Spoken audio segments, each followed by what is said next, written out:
Aujourd'hui, c'est le jour du sourire. Diplômes en main, les stagiaires d'Absolutio peuvent être fiers. Ils viennent de décrocher l'un des 3 niveaux IRATA, la norme internationale des travailleurs sur corde. Le moment est important, c'est l'aboutissement d'un long travail et la porte ouverte vers un emploi à l'international. Mais revenons tout d'abord sur cette semaine de formation. Par petits groupes de 8 stagiaires, la formation s'effectue dans un cadre atypique, la coopérative viticole de Vallon-Pont d'Arc en Ardèche. 3 niveaux de formation sont possibles, IRATA 1, 2 et 3.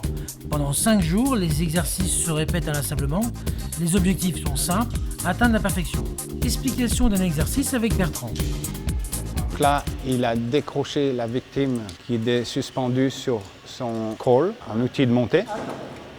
Il l'a enlevé de son outil de montée pour la remettre sur son descendeur. Là, il est à la phase finale de l'exercice. Il est en train de descendre la victime en passant une déviation. En combien de temps à peu près on peut acquérir ces techniques? Là, il faut une formation de 4 jours minimum. Et sur ces 4 jours, on voit tout un tas de choses. Et ça s'inscrit dans la logique de tout l'ensemble. Ce sont des manœuvres qu'on retrouve, des techniques qu'on retrouve sur d'autres exercices. Donc en fait, c'est rabâché tout ça dans la semaine. Et à force, c'est de la logique, toujours de pointe. Tout au long de la formation, des instructeurs hautement qualifiés ont pour mission de transmettre leur savoir et apportent le témoignage de leur expérience à l'international. La bonne ambiance aidant, l'apprentissage est plus facile, donc plus efficace. Les stagiaires prennent au fur et à mesure l'assurance malgré les difficultés techniques. Ils progressent et assimilent ces nouvelles méthodes de sécurité. Les enjeux sont de taille, il en va de leur vie. L'importance de l'IRATA, c'est la normalisation du système. C'est suffisant pour qu'une personne de Singapour, d'Australie, du Mexique ou même d'ici en Ardèche ait le même langage. Et l'idée générale, c'est qu'un travailleur sur corde fasse bien son travail et rentre à la maison sain et sauf. C'est potentiellement un travail dangereux, donc l'objectif, c'est qu'il n'y ait aucun accident mortel.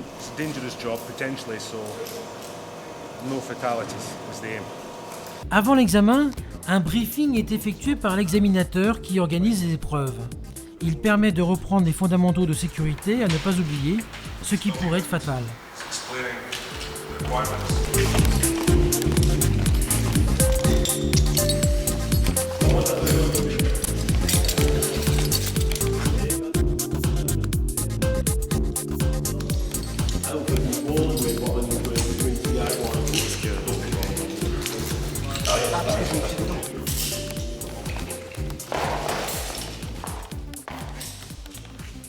L'examinateur note avec précision les erreurs.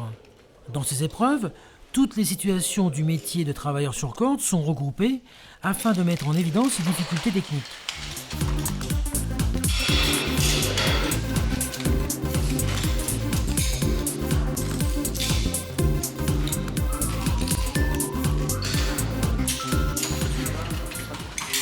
L'IRATA, c'est la sécurisation au maximum pour qu'il ne se passe rien. Ce sont des métiers à risque, sur corde, il y a le vide.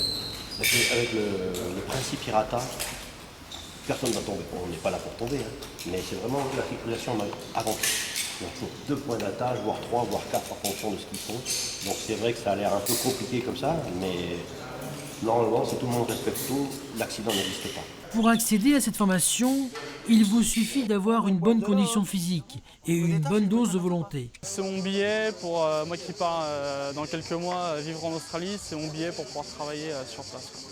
C'était une très bonne expérience, honnêtement. On arrive à la fin, ça fait un peu... C'est embêtant de retourner sur Paris, mais bon. Toutes les meilleures choses ont une fin, comme on dit.